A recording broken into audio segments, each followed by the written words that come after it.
Hi, it's the next morning here at Waterside Cottages, just outside of Gaborone. Sitting here in nature, beautiful around, just across from the dam here ahead. And now this dam is the main reservoir for Gaborone, and it stretches from here right to town. So we'll go from here to Gaborone to the Civil Aviation Authority, then we'll do some shopping for supplies. Then we intend to head out to Palapye, which is about, give or take, 3 hours drive from here. We'll catch you on the road.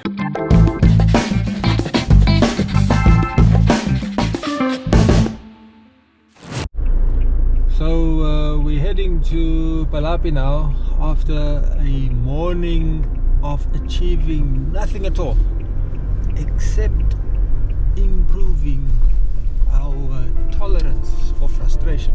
The less said about that, the better.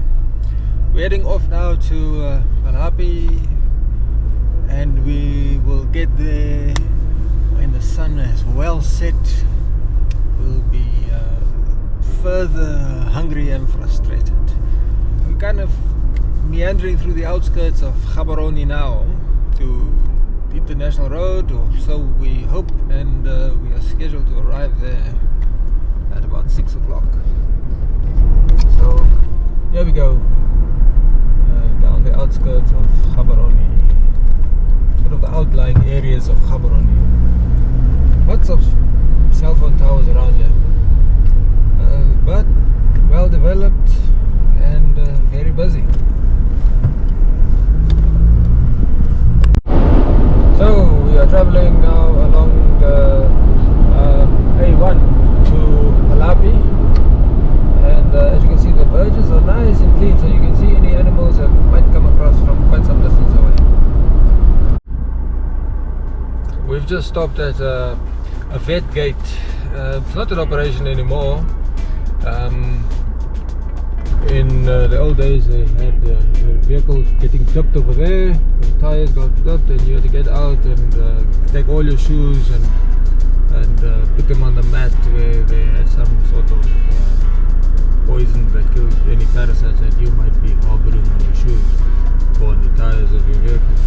Here we are, hanging around waiting for the police to do whatever they're going to do. We are still some 2 hours drive away from our destination. Then we can relax, or so we hope anyway. We're not too far away from our destination now, but it's likely that we'll get there just after sunset. Today was one of those days which one would want to forget. The morning was a busy morning filled with lots of bureaucracy, little of which is Botswana specific. It was just business that we needed to attend to, banking and stuff like that. And obviously we bank in South Africa. It just makes it a bit difficult to do it from here. So things that were supposed to be in place, that were confirmed to be in place, were not in place. And so that's part of the frustration with these processes. Onwards, day's drawing to a close. We're going through a little town on the left side and bush on the right. So not too long, and we'll be at our final stop, and maybe we can find something to put inside our bodies. So while we are stuck here behind this truck, perhaps we should also deal with the history of Botswana. Remembering, of course, that history is dependent on who writes it and for what purpose, right? So, the San and the Khoi lived here for thousands of years. About 2,000 years ago, Tswana-speaking people came into the area and established themselves. And then, when the Dutch farmers left the Cape Colony, they came north, and they then started hitting up against Tswana-speaking groups that had already established themselves in present-day South Africa. So, at the same time, the Mfakane was taking place, and the Ndebele were running from Shaka, so they established themselves in Bulawayo.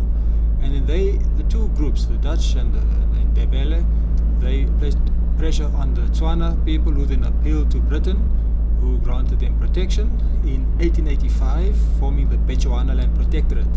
And then finally, independence came in 1966, and Botswana was formed. There it is, almost gone. very close to the end of the day, also very close to the end of the journey for today. So we have arrived at our destination for the night. We're looking forward to a nice supper. Sun's gone, obviously.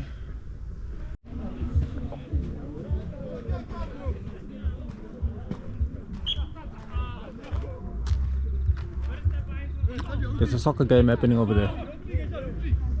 I don't know how they're seeing the ball. Maybe they're just seeing the silhouette of it, but there's not a lot going on in terms of light. It's been a long and varied day.